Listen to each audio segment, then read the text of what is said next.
Hi hello ಎಲ್ಲರಿಗೂ ನಮಸ್ಕಾರ. Ashita YouTube channel. ಇದು ಗುರುವಾರದ ವ್ಲಾಗ್ ಆಗಿರುತ್ತೆ. ಗುರುವಾರ ಬೀಟ್ರೂಟು ಕ್ಯಾರೆಟ್ ಸ್ವಲ್ಪ ಇದ್ವು, ಅದು ಹಂಗೆ ಇಟ್ಬಿಟ್ರೆ ಸ್ವಲ್ಪ ಚೆನ್ನಾಗಿರೋದಿಲ್ಲ ಅಲ್ವಾ. ಅದಕ್ಕೋಸ್ಕರ ರೊಟ್ಟಿ ಮಾಡಿ ಬೀಟ್ರೂಟು ಮತ್ತು ಕ್ಯಾರೆಟು ಹಾಕ್ಬಿಟ್ಟು ಪಲ್ಯ ಮಾಡಿದ್ದೆ. ಅದಕ್ಕೆ ನಾನು ರೊಟ್ಟಿ ಹಾಕ್ಬೇಕಾದ್ರೆ ಇಲ್ಲಾಂದರೆ ಅವ್ರಿಗೆ ಯಾರ್ಯಾರು ತಿನ್ನಿಸ್ಬೇಕಾಗಿತ್ತು. ಅದಕ್ಕೆ ನಮ್ಮಮ್ಮ ತಿನ್ನಿಸ್ತಾಯಿದ್ರು, ಅವರಿಬ್ಬರು ತಿಂತಾಯಿದ್ರು. ಅಂದರೆ ನನ್ನ ಮಗಳು ಸ್ವಲ್ಪ ಓಡಾಡ್ಕೊಂಡು ಆ ಕಡೆ ಈ ಕಡೆ, ನಾನೇನಾದ್ರು ತಿನ್ನಿಸ್ಬೇಕಾದ್ರೆ ಸ್ವಲ್ಪ ಭಯ ಇರುತ್ತೆ, ತಿಂತಾಳೆ ಕೂತ್ಕೊಂಡು. ಅವ್ರ ಅಜ್ಜಿ ತಿನ್ನಿಸ್ಬೇಕಾರೆ ಅಲ್ಲಿಗೆ ಹೋಗೋದು ಇಲ್ಲಿಗೆ ಹೋಗೋದು ಆ ಥರ ಮಾಡ್ತಾ ಇರ್ತಾಳೆ. ಇವತ್ತು ಅವರಪ್ಪ ಬೇಗ ಬಂದರು ಅಂತ ಹೇಳ್ಬಿಟ್ಟು ಸಂತೆಯಿಂದ ನಾನೇ ಹೋಗ್ಬಿಟ್ಟು ಬಿಟ್ಟು ಬರ್ತಿದ್ದೆ. ಯಾವಾಗಲೂ ಅವರಪ್ಪ ಬಂದ್ರಲ್ಲ ಅಂತ, ಅಪ್ಪ ನೀನು ಬೈಕಲ್ಲಿ ಬಿಟ್ಟು ಬಾರಪ್ಪ, ಎಲ್ಲರೂ ಬಿಟ್ಟು ಬರ್ತಾರೆ ಅಂತ ಅಂದ್ಲು ನನ್ನ ಮಗಳು. ಅಂದರೆ ಎಲ್ಲರೂ ಹೋಗ್ಬಿಟ್ಟು ಬೈಕಲ್ಲಿ ಅಲ್ವಾ ಸ್ಕೂಲ್ ಹತ್ರ ಬಿಟ್ಟು ಬರ್ತಾರೆ. ಅಂದರೆ ಅವ್ರೇನಾರು ಬೇಗ ಬಂದರೆ ಒಂದೊಂದು ಸತಿ ಅವರೇ ಹೋಗ್ಬಿಟ್ಟು ಬಿಟ್ಟು ಬರ್ತಾರೆ. ಇವತ್ತು ಅದಕ್ಕೆ ಬೈಕಲ್ಲಿ ಹೋಗ್ತಿದ್ರಲ್ಲ ಅಂತ ಹೇಳ್ಬಿಟ್ಟು ಫುಲ್ ಖುಷಿ ನನ್ನ ಮಗನಿಗೆ. ಇಲ್ಲೇ ಅಲ್ವಾ, ಸ್ವಲ್ಪ ಹತ್ರ ಅಲ್ವಾ, ಬೈಕೇನು ಬೇಡ, ನಾನೇ ಹೋಗಿ ಬಿಟ್ಟು ಬರ್ತಿದ್ದೆ. ಬಿಡು ನಾನೇ ಬಿಟ್ಟು ಬರ್ತೀನಿ ಅಂತ ಅಂದರು ನಮ್ಮ ಮನೆಯವರು. ಅದಕ್ಕೋಸ್ಕರ ಹೋಗಿ ಅವರೇ ಬಿಟ್ಟು ಬರ್ತಾಯಿದ್ರು. ಅದಕ್ಕೆ ನಮ್ಮ ಅಮ್ಮಂಗೆ ಬೇರೆ ರೊಟ್ಟಿ ಹಾಕ್ಬೇಕಾಗಿತ್ತಲ್ಲ, ನಮ್ಮ ಮನೇಲಿ ಬೇರೆ ತಿಂಡಿ ತಿಂದು ಬಂದಿಲ್ಲ ಸಂತೆಯಲ್ಲಿ ಅಂತ ಅಂದರು. ಅದರಿಂದ ಸರಿ ಅಂತ ಹೇಳ್ಬಿಟ್ಟು ಸುಮ್ಮನಾದೆ. ನನ್ನ ಮಗ ಬಂದ, ಅವರಿಗೆ ಇವಾಗ ಹೋಮ್ವರ್ಕಿಗೆಲ್ಲ ಬರೆಯೋಂಥ ಕ್ಯೂರಿಯಾಸಿಟಿ ಬರಲಿ ಅಂತ ಹೇಳ್ಬಿಟ್ಟು ಮಿಸ್ಗಳೆಲ್ಲ ಸ್ಟಾರು ಸ್ಮೈಲಿ ಆ ಥರ ಎಲ್ಲ ಹಾಕ್ಕೊಡ್ತಾರಲ್ಲ, ಅದನ್ನೇ ತೋರಿಸ್ತಾ ಇದ್ಲು ನನ್ನ ಮಗಳು. ಅಮ್ಮ ಇವತ್ತು ಡಬಲ್ ಸ್ಟಾರ್ ಹಾಕ್ಸ್ಕೊಬಂದವನೇ ರಾಹುಲ್ ಅಂತ.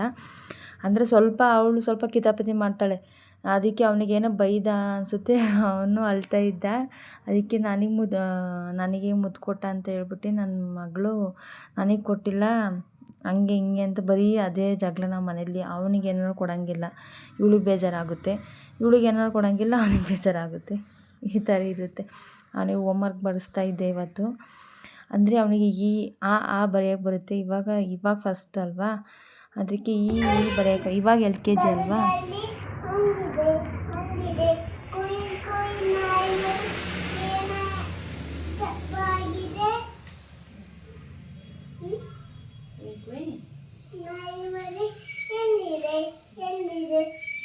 ಗಗದಲ್ಲಿ ಮಂಗಿದೆ ಉಂಡೆ ಉಂಡೆ ಬೆಲ್ಲ ಬೆಲ್ಲ ಎಲ್ಲಿದೆ ಎಲ್ಲಿದೆ ಡಬ್ಬದಲ್ಲಿದೆ. ತೊಂಡೆಕಾಯಿ ಬೆಂಡೆಕಾಯಿ ತೋಟದಲ್ಲಿದೆ, ಉಂಡೆ ಉಂಡೆ ಬೆಲ್ಲ ಬೆಲ್ಲ ಡಬ್ಬದಲ್ಲಿದೆ. ಮತ್ತೆ ಅದೇ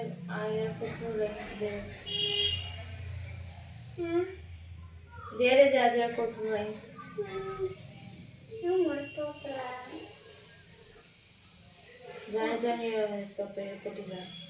ದಾನಿ ದಾನಿ ಎತ್ತಪ್ಪ ಇಟ್ಟಿಂಟು ಪಪ್ಪ ತಲೆಂಗೆ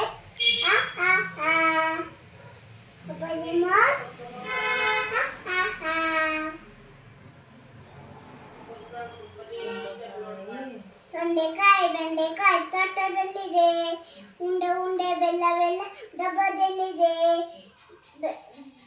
ಬೆಲ್ಲ ಎಲ್ಲಿದೆ, ಕುಯ್ ಕುಯ್ ನಾಯಿ ಮರಿ ಎಲ್ಲಿದೆ ಎಲ್ಲಿದೆ ಡಗದಲ್ಲಿ ಮಂಗಿದೆ.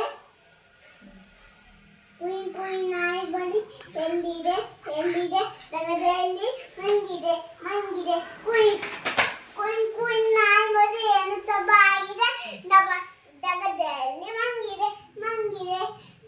ಅಟ್ಟು ಮೇಲೆ ಏನು ತಬ್ಬ ಆಗಿದೆ, ತಕ ತಕ ಕೊಡುವೆ. ಹೇಳ್ಕೊಡ್ತಾರ ಕಟ್ ಮಾಡಕ್ಕೆ ಮಾಡಿದ್ದೀರಿ ನೋಡ್ಕೊ. ಆಮೇಲೆ ಅಂದರೆ ಅವತ್ತು ಸ್ಯಾಟರ್ಡೇ ರಜಾ ಹಾಕಿದ್ನಲ್ಲ, ಹೊಟ್ಟೆ ನೋವು ಅಂತ ಹೇಳ್ಬಿಟ್ಟು ಅವನಿಗೆ 2 ಪೇಜ್ ಕೊಟ್ಟಿದ್ದರು. ಬರಿತಾ ಇದ್ದ, ಅವನೇ ಬರಿತಾನೆ. ಒಂದು ಸತಿ ಹೇಳ್ಕೊಡ್ಬೇಕಷ್ಟೇ. ಅಮ್ಮ ಯಾವ ಥರ ಬರೆಯೋದು ಅಂತ ಹೇಳಿದ್ರೆ ನಾನೇ ಒಂದು ಸರಿ ತೋರಿಸಿದ್ರೆ ಕೈ ಹಿಡ್ಕೊಂಡು ಅವನೇ ಬರಿತಾನೆ. ಇವಾಗ ಅದಕ್ಕೆ ಬರಿತಾ ಇದ್ದೆ. ಅಂದರೆ ಅವರಿಗೆ ರೈಮ್ಸ್ ಹೇಳ್ಕೊಡ್ತಾರಲ್ಲ, ಅದು ರೈಮ್ಸ್ ಎಲ್ಲ ಹೇಳ್ತಾ ಇದ್ನ. ಅಂದರೆ ಆ್ಯಕ್ಟಿಂಗ್ ಮಾಡಿ ತೋರಿಸ್ತೀನಿ ಅಂದರೆ ಅವ್ರು ಕ್ಲಾಸಲ್ಲೆಲ್ಲ ಹೇಳ್ಕೊಡ್ತಾರಲ್ವ ಮ್ಯಾಮು. ಬಂದು ಏನು ಹೇಳ್ಕೊಟ್ರು ಅಂತ ಹೇಳ್ಬಿಟ್ಟು ಬಂದು ಹೇಳ್ತಾನೆ. ಆ ಥರ ಏನು ಮಾಡೋದಿಲ್ಲ. ಅಂದರೆ ರೈಮ್ಸ್ ಎಲ್ಲ ಹೇಳಿದ್ದೆ ನೆನ್ಪಿಟ್ಕೋತಾನೆ. ಅಂದರೆ ಏನು ಹೇಳ್ಕೊಟ್ರು ಇವತ್ತು ಅಂತ ನಾವು ಸ್ವಲ್ಪ ಮನೇಲಿ ಕೇಳಿದ್ರೆ ಹೇಳ್ತಾರೆ, ಈ ಥರ ಹೇಳ್ಕೊಟ್ರು ಅಂತ ಹೇಳ್ಬಿಟ್ಟು.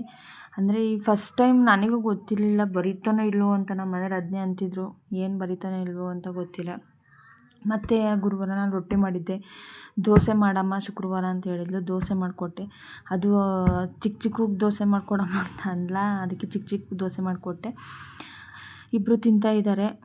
ಆಮೇಲೆ ಇವತ್ತು ಶುಕ್ರವಾರ ಬೆಳಗ್ಗೆ ನಾನು ಬೆಳ್ದನ ಮಾಡೋಕ್ಕಾಗಲಿಲ್ಲ, ಅದಕ್ಕೆ ಸಂಜೆ ಬೆಳ್ದನ ಮಾಡಿಬಿಟ್ಟು ದೇವರಿಗೆ ನೈವೇದ್ಯಕ್ಕೆ ಅಂತ ಇಟ್ಟಿದ್ವಿ. ಅಂದರೆ ಇವತ್ತು ನಾವು ನಾನ್ ವೆಜ್ ಮಾಡಬೇಕಾಗಿತ್ತು. ನಮ್ಮ ಮನೇಲಿ ಸಂತೆಗೆ ಹೋಗಿದ್ರಿಂದ ತರೋರು ಯಾರೂ ಇರಲಿಲ್ಲ. ಅದರಿಂದ ಮಂಗಳವಾರ ಮಾಡೋಣ ಅಂತ ಹೇಳ್ಬಿಟ್ಟು ಮಂಗಳವಾರ ಮಾಡಬೇಕು. ಅದಕ್ಕೆ ಅಂದ್ಬಿಟ್ಟಿದ್ದೀವಲ್ಲ ಅಂತ ಹೇಳ್ಬಿಟ್ಟು ನಮ್ಮಮ್ಮ ಸ್ವಲ್ಪ ಬೆಳ್ದನ ಮಾಡು ಅಂತ ಹೇಳಿದ್ರು. ಅದಕ್ಕೆ ಸ್ವಲ್ಪ ಸಂಜೆ ಬೆಳ್ದನ ಮಾಡಿಬಿಟ್ಟು ಅವ್ರು ಪೂಜೆ ಮಾಡೋ ಹೊತ್ತಿಗೆ ರೆಡಿ ಮಾಡಿಟ್ರೆ ಪೂಜೆ ಮಾಡ್ತಾರೆ. ಅದಕ್ಕೆ ನನ್ನ ಮಗಳು ಅದನ್ನು ವೀಡಿಯೋ ಮಾಡ್ಕೊತಾ ಇದ್ಲು. ನಾನು ಅಲ್ಲಿ ಒಳಗಡೆ ಹೋದ್ನ ಎಲ್ಲರೂ ಪೂಜೆ ಮಾಡಿ ಸ್ವಲ್ಪ ಕೈ ಮುಗ್ದು ಆಚೆ ಕಡೆ ಸ್ವಲ್ಪ ಹಂಗೆ ಟಿ ವಿ ನೋಡ್ಕೊಂಡು ಸುಮ್ಮನಾದ್ವಿ. ಆಮೇಲೆ ನನ್ನ ಮಗಳು ಸಂಜೆ ಅವ್ರ ಅಪ್ಪ ಬಂದರು, ನೇರಳೆ ಬೇಕಪ್ಪ ಅಂತ ಅಂದಿದ್ದಕ್ಕೆ ನಮ್ಮ ಮನೇಲಿ ಅಲ್ಲೆಲ್ಲೋ ಒಂದು ಮರ ಇತ್ತಂತೆ, ಅಲ್ಲಿಗೆ ನಮ್ಮ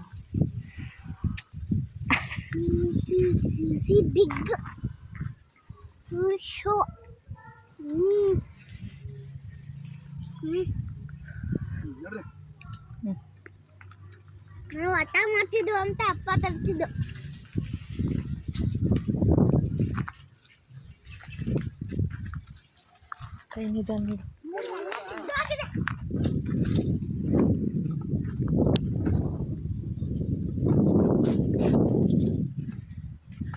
ತಿನ್ಕೊಳ್ರಿ, ತೊಳ್ಕೊಂಡು ಉಪ್ಪು ಖಾರ ಹಾಕಿತ್ತು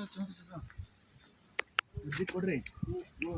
ಅಜ್ಜಿ ಬಿಡ ಅಲ್ಲಿ ಚಿಕ್ಕಕ್ಕಿತ್ತು, ಚೆನ್ನಾಗಿರ್ಲಿಲ್ಲ ಅವು ನೇರಳೆನ. ಆದ್ರೂ ಅವ್ರಿಗೆ ಖುಷಿ ಅಲ್ವಾ, ಕರ್ಕೊಂಡೋಗಿ ಇಸ್ಕೊಬಂದರು ಅಂತ ಆಯಿತು ಅಂತ ಹೇಳ್ಬಿಟ್ಟು. ಇದು ನಮ್ಮ ಮನೆ ಅಕ್ಕನ ತೋಟ. ಇದು ನಾವು ಕುರಿಮರಿ ಏನಾರ ಜಾಸ್ತಿ ಇದ್ದಾಗ ಮೇವು ಕಟ್ ಮಾಡೋಕ್ಕೆ ಅಂತ ಬರ್ತೀವಿ. ಅಂದರೆ ನೇಪರ್ ಕಡ್ಡಿ ಬೇಕಾಗಿತ್ತಲ್ವ, ಅದಕ್ಕೆ ನೇಪರ್ ಕಡ್ಡಿ ಎಲ್ಲ ಕುಯ್ಕೊಬರೋಣ ಅಂತ ಬಂದಿದ್ವಿ ತೋಟದ ಹತ್ರ. ಅಂದರೆ ನಮ್ಮ ಮನೆಯವರು ಕುಯ್ತಾ ಇದ್ರು, ನಾನು ವೀಡಿಯೋ ಮಾಡ್ತಿದ್ದನಲ್ಲ, ಅದಕ್ಕೆ ನೀನು ಕುಯ್ಪ ನಾನು ಮಾಡ್ತೀನಿ ಅಂತ ಹೇಳಿದ್ರು. ಸರಿ, ನನಗೇನು ಕುಯ್ಯೋಕ್ಕೇನು ಕಷ್ಟ, ಅದಕ್ಕೆ ಕುಯ್ತೀನಿ ಬನ್ನಿ ನೀವೇ ಮಾಡ್ಬರ್ರಿ ಅಂತ ಅಂದ್ವಿ. ಅಂದರೆ ಅಲ್ಲಿ ನಾವು ಬಂದಾಗ ಏನೂ ಇರಲಿಲ್ಲ ಮಳೆ. ಆಮೇಲೆ ನಾವು ಇನ್ನೇನು ಕುಯ್ದುಬಿಟ್ಟು ಇನ್ನೇನು ಎಲ್ಲ ಕಟ್ಕೊಂಡು ಹೋಗ್ಬೇಕಾಗಿತ್ತು. ಸಿಕ್ಕಾಪಟ್ಟೆ ಮಳೆ ಗಾಯ್ಸೋದು. ಅದು ಬೇರೆ ಇವಾಗ ಶುಂಠಿ ಬೇರೆ ಹಾಕಿದ್ರಲ್ಲ ಅಲ್ಲಿ ಪಕ್ಕದಲ್ಲಿ, ಹೊಸ ಮಣ್ಣು ಬೇರೆ ಹಾಕಿದ್ರಂತೆ. ನಾವು ಬೈಕು ಏನು ಮಾಡಿಬಿಟ್ವಿ, ತೋಟದೊಳಗೆ ತಗೊಬಂದ್ಬಿಟ್ವಾ. ಹೋಗೋಕ್ಕೆ ತುಂಬಾ ಕಷ್ಟ ಆಗ್ಬಿಡ್ತು ಮಾತ್ರ. ಫುಲ್ಲು ಟೈರಿಗೆಲ್ಲ ಮಣ್ಣು ಅಂಟ್ಕೊಬಿಟ್ಟಿತ್ತು. ನಾವು ಸುಮ್ಮನೆ ಅಲ್ಲೇ ನಿಲ್ಲಿಸ್ಬಂದಿದ್ರೆ ಆಗ್ತಿತ್ತು ಬೈಕು. ಅಂದರೆ ಏನು ಮಳೆ ಇರಲಿಲ್ವಲ್ಲ ಅಂತೇಳ್ಬಿಟ್ಟು ತಗೊಬಂದರೆ ಅದು ಬರೋದೇ ಇರಲಿಲ್ಲ ಮಳೆ. ಹಾಗಾದ್ರೆ ಸಿಕ್ಕಾಪಟ್ಟೆ ಮಳೆ ಬಂದುಬಿಡ್ತು. ಬೇಗ ಅದಕ್ಕೆ ಕುಯ್ತಾ. ಈ ವಿಡಿಯೋ ನಿಮಗೆ ಇಷ್ಟ ಆಗಿದೆ ಸ್ವಲ್ಪನಾದ್ರು ಶೇರ್ ಮಾಡಿ, ಲೈಕ್ ಮಾಡಿ, ಕಮೆಂಟ್ ಮಾಡಿ.